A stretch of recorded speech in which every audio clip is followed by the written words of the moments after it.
It was a late Sunday morning when Edward Kane stepped into a small roadside diner on the edge of a quiet town. The air smelled of fresh coffee and maple syrup. Outside, the wind pressed against the windows, rattling the frames, as if to remind everyone that the world beyond was still moving. Edward was a man whose life was built on speed. Deals signed in minutes, decisions made before the coffee cooled.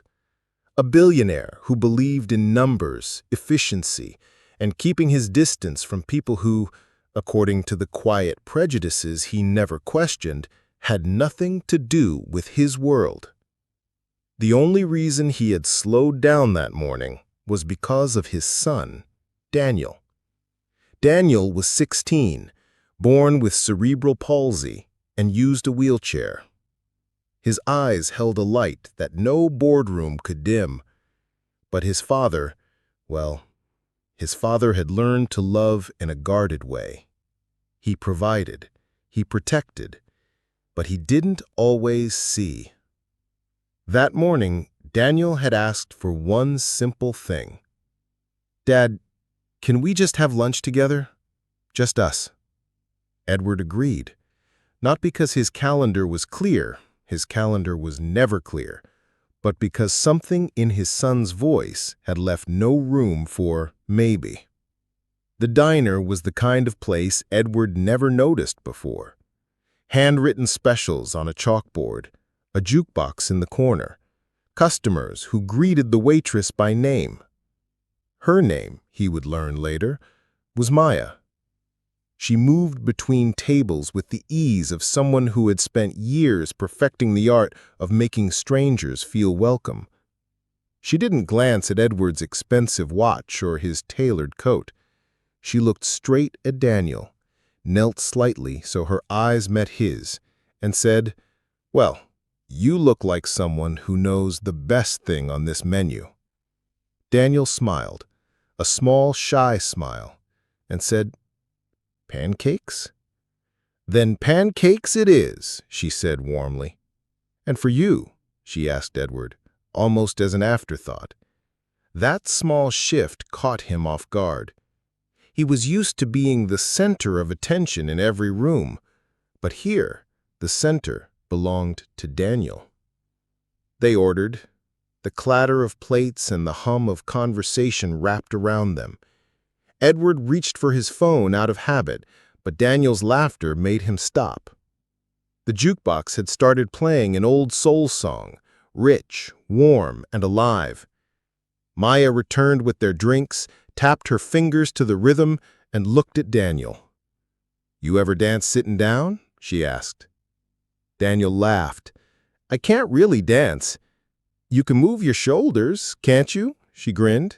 "That's dancing." And just like that, she began to sway her shoulders, guiding Daniel's arms into a gentle rhythm. The boys' laughter filled the room, and for the first time in years, Edward didn't feel the weight of the world on his back. He just watched his son, really watched him. But not everyone in the diner shared that joy. From the corner of his eye, he caught two men at the counter whispering. One of them smirked, shaking his head. The other muttered something Edward couldn't quite hear, but the tone was familiar, dismissive, sharp, the kind of quiet insult that hides behind concern. Maya seemed to notice too, but she didn't stop. She kept dancing with Daniel as if the rest of the room didn't exist. When she walked away to get their food, Edward overheard the manager speaking to her in a low voice. "Some customers think you're spending too much time at one table." Maya's voice stayed calm. "I'm serving everyone, but I'm not going to ignore the joy I can give just because it's not on the clock." Something in Edward stirred. The old him would have stayed silent, avoiding conflict, keeping the peace, but silence, he realized, was its own kind of agreement. He turned to the manager and said, "She's doing an excellent job. Don't mistake kindness for distraction." The manager looked startled, then muttered something about checking on other tables. As they ate, Daniel quietly said, "People stare at me sometimes, not in a good way. I used to wish I could disappear." Edward froze. He had always assumed his son didn't notice or that it didn't matter, but hearing it spoken aloud, it landed differently. Maya returned, placing another plate of pancakes in front of Daniel on the house. She smiled and said, "You know, my grandmother used to tell me, the world draws enough lines between people. You don't need to help it." Daniel grinned. Edward felt his chest tighten, not with discomfort, but with recognition. For years, he had drawn his own lines, dividing people into categories he never questioned: race, class, status, worthiness. And in that moment, watching a waitress treat his son like the most important person in the room, he wondered how many people he had failed to really see.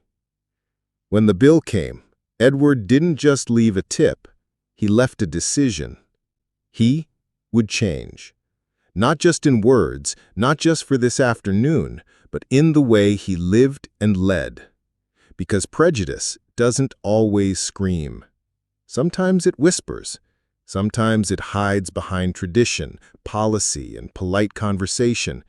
And sometimes all it takes to unlearn it is a dance in a diner with the right person leading. The video of Daniel and Maya's dance ended up online.